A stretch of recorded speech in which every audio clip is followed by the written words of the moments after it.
আমরা আজকের যে বিক্ষোভ মিছিল করেছি আপনারা সকলে অবগত আছেন। ফিলিস্তিনের গাজা অভিমুখে আমাদের বাংলাদেশ সহ সারা বিশ্বের মানবাধিকার কর্মীদের যে নৌযান, সেই নৌযান ইতিমধ্যে আমরা শুনেছি প্রায় 68টি নৌযান ফিলিস্তিনে ইসরায়েলি যে সেনাবাহিনী আছে তারা আটক করেছে এবং কি আমাদের যে মানবাধিকার কর্মী আছে তাদেরকে ভয়ভীতি সহ তাদের উপর নির্যাতন করছে আমরা ইতিমধ্যে খবর পেয়েছি।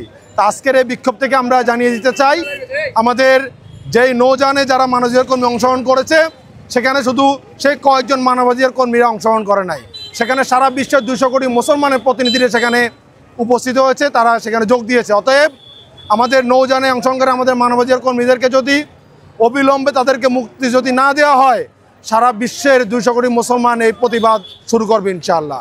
আমরা চাই অবিলম্বে আমাদের যে জাহাজগুলোতে যে খাদ্য সামগ্রী আছে অতি দ্রুত যেন ফিলিস্তিনের নির্যাতিত অসহায় মানুষদের মাঝে সেই খাদ্য শস্য যেন সুন্দরভাবে বিতরণ করে আমাদের মানবাধিকার কর্মীরা, আমাদের বাংলাদেশের অন্যতম মহানায়ক আমরা যাকে এখন মনে করছি শহীদুল আলম সহ সকল মানবাধিকার কর্মীদেরকে সুশৃঙ্খলভাবে সুন্দরভাবে নিরাপত্তা বলয়ে তাদেরকে যেন আমাদের মাঝে ফিরে নিয়ে আসতে পারে, আমরা সেই আহ্বান আমরা জাতীয় সংঘের নিকট রাখছি।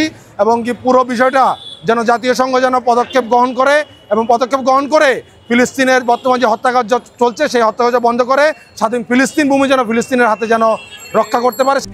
RICL TMX, যুগের পর যুগ স্থাপনা থাকে মজবুত। 2007 সাল থেকেই কার্যত গাজা অবরোধ, স্থল জল এবং আকাশ সীমা, সেই থেকে গাজার মানুষ পৃথিবী থেকে এক প্রকার বিচ্ছিন্ন দ্বীপের মতোই বসবাস করছে, যেখানে গাজার শিশু থেকে বৃদ্ধ পর্যন্ত তাদের কোনো ওষুধ নেই, খাওয়ার নেই, তাদের বাসস্থান নেই, এক প্রকার কারাবরণ করছে তারা।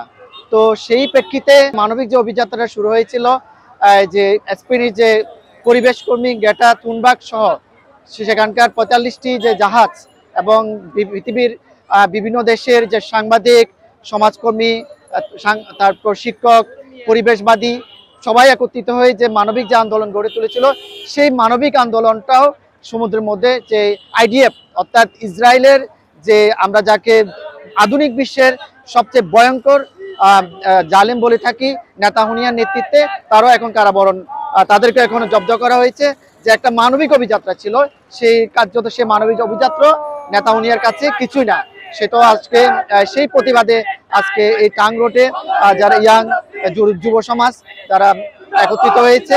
আমরা প্রতিবাদ জানাই পৃথিবীর প্রত্যেক মানবতাবাদী মানুষ ধর্ম বর্ণ নির্বিশেষে ফিলিস্তিনের গাজার মানুষের পক্ষে দাঁড়ানো প্রয়োজন, কথা বলা প্রয়োজন, এটি আমাদের সময়ের দাবি।